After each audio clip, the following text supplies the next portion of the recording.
अब इसमें से कौन सी ऐसी कंपनी है जिसमें आपको जाना चाहिए? अगर तो आपका कोई ऐसा दोस्त है या कोई ऐसा जानने वाला है जो कि ऑलरेडी बाइक राइडर का काम कर रहा है, तो आपको उसकी कंपनी से इंफॉर्मेशन लेनी चाहिए कि उसको क्या बेहतर लगता है।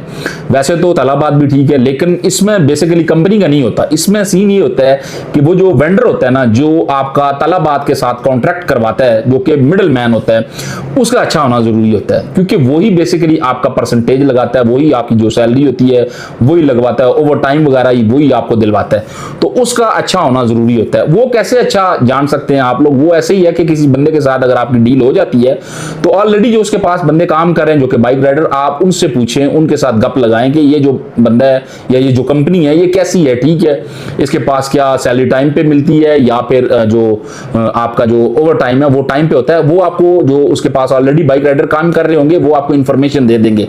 ये ऑब्वियसली जब आप यूए के अंदर आएंगे, जो कि आप ग्राउंड रियलिटी पे 2-3 बाइक राइडर से मिलेंगे, तो आपको इस हवाले से समझ आ जाएगी।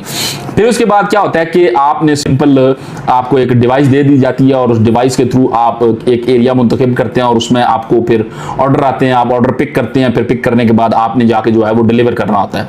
इसमें सबसे जो इंपॉर्टेंट चीज है वो यही है कि आपने खुद को सेव रखना होता है, क्योंकि रोड पे ऑब्वियसली आपने चलना होता है। इसमें काफी ज्यादा जो है वो हादसात भी होते हैं। अब बहुत से लोग इसमें ये पूछते हैं कि जी वीजा की क्या कॉस्ट आती है, वीजा किस तरह से ले।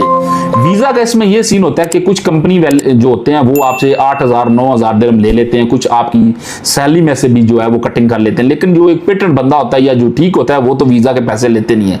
बेसिकली जो वीजा के पैसे हैं वो तो अनलीगल है, क्यों, वीजा की चार्जेस जो है वो किसी तरह से नहीं होते। लेकिन जो कंपनी होल्डर होते हैं या जो ये जो वेंडर होता है ये आपसे पैसे ले लेते हैं, क्योंकि ये तो आपको फ्री वीजा नहीं देगा।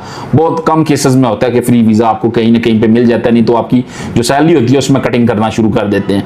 तो ये भी आप जब उनके साथ डील करते हैं, जो कि आपका वेंडर होता है, उसके साथ आप बात ये तय कर लें कि वो वीजा के पैसे आपसे कितने लेगा, आपको ओवर टाइम किस तरह से देगा। ये भी आप उनसे बात अपने तौर पे कर सकते हैं।